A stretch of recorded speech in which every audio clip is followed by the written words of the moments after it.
Hello everyone, my name is Junwen Liu. I'm a PhD candidate in Computer Science Department of Wayne State University. This is my third year enrolling as a full-time PhD student. Before that, I was a software engineer in Henry Ford Hospital in Detroit for 5 years. Today, I'm going to present our survey with the title, A Survey of Modern Scientific Workflow Scheduling Algorithms and Systems in the Era of Big Data. Firstly, let's look at the key contributions we made through this paper. In this succinct survey, we provide an overview of the workflow scheduling, especially with regard to the parallelization techniques that are used in the scheduling algorithm as well as the challenges in the current scheduling algorithm in cloud.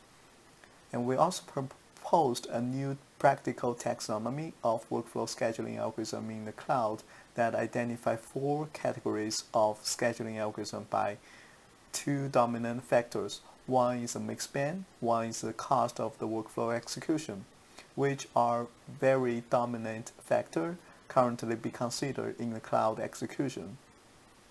We also surveyed in depth on 10 state-of-art workflow scheduling algorithms in cloud, which are support large scientific workflows.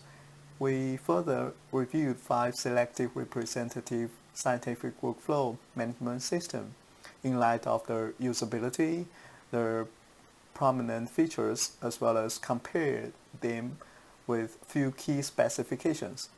So here is the presentation outlines we will go through. And firstly, we will take a quick look at the workflow scheduling, and then we will introduce our proposed taxonomy of workflow scheduling algorithm.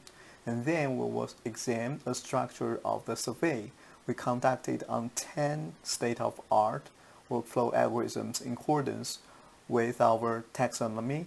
Next, we will examine the structure of the survey we conducted on 5 selective representative systems. Furthermore, we will provide a summary of all other representative algorithms in accordance to the taxonomy we proposed.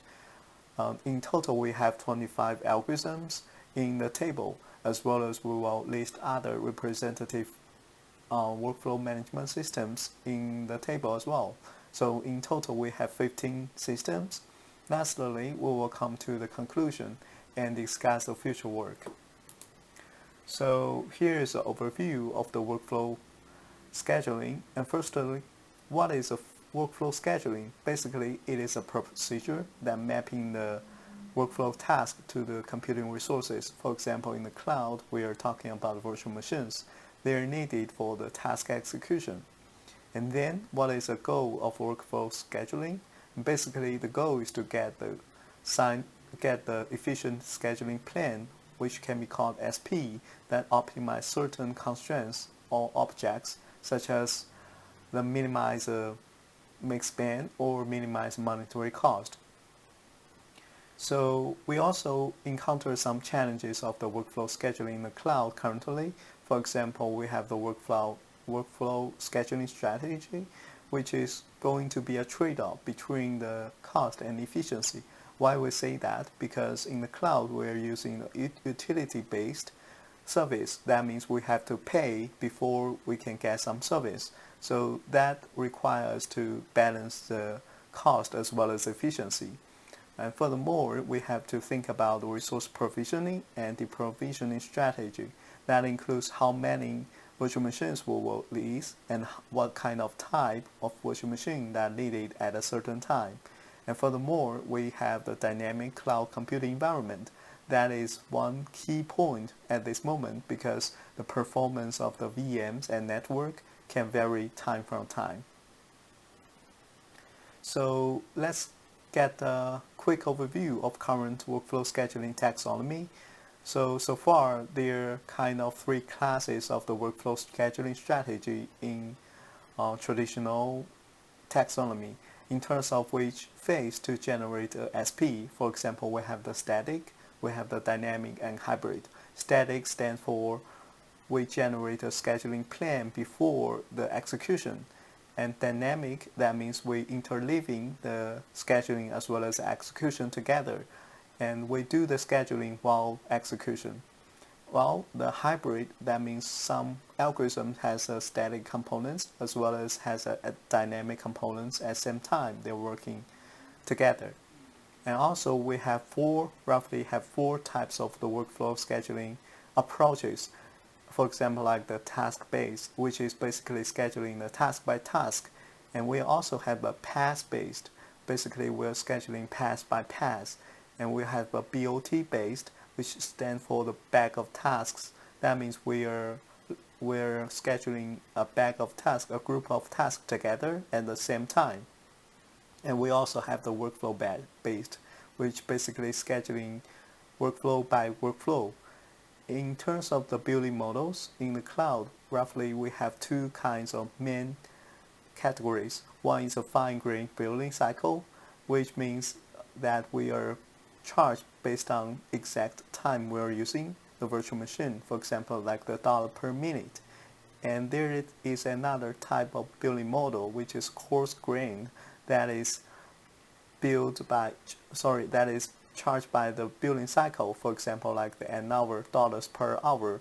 Even though we haven't utilized fully the billing cycle, we will charge by the full price of the billing cycle. So that is one thing we have to keep in mind when we do the scheduling. We have to fully use the billing cycle, and we don't want to waste any existing or redundant billing cycle.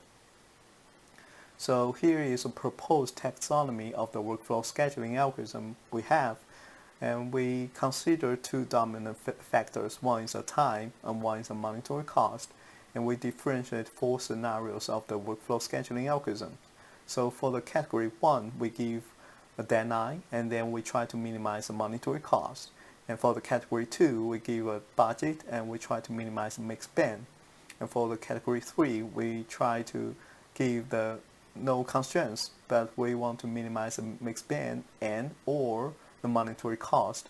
And for the category 4, we give both deadline and budget constraints, and we try to optimize some other performance metrics.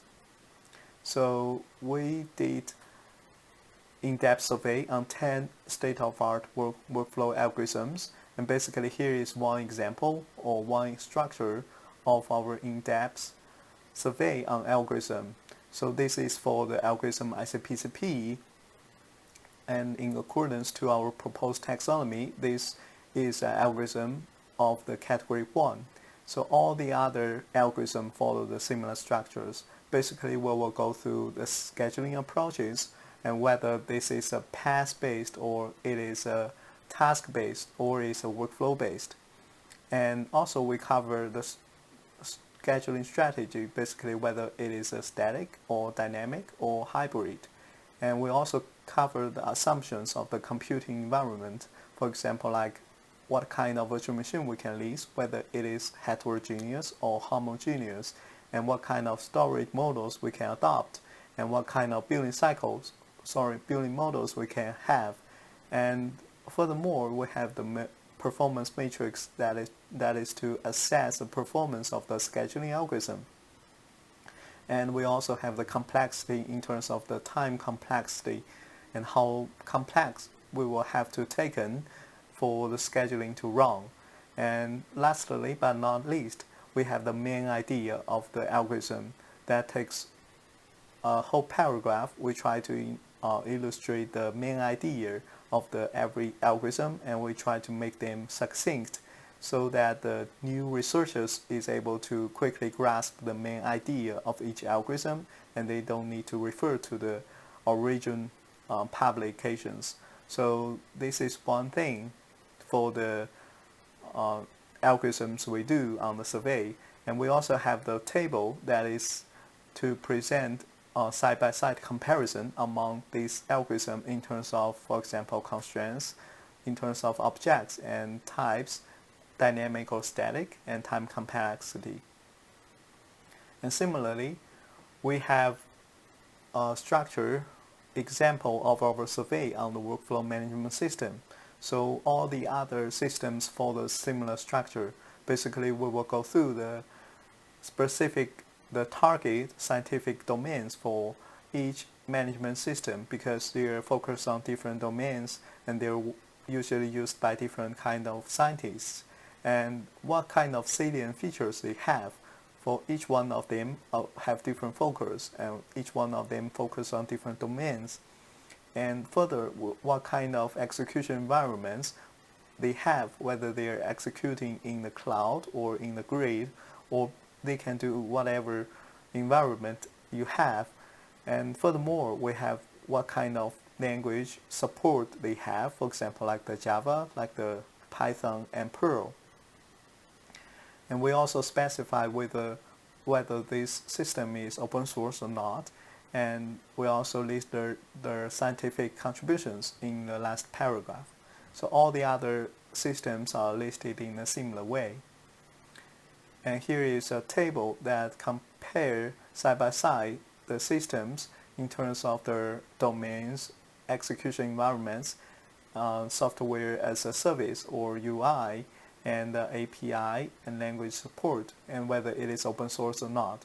And we attach the link or the URL for download the software as well.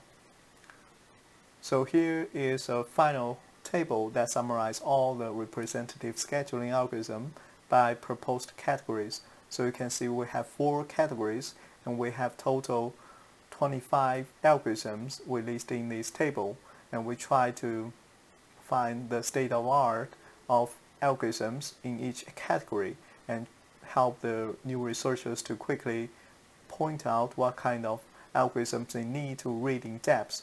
So here we highlight the algorithms we surveyed on in depth.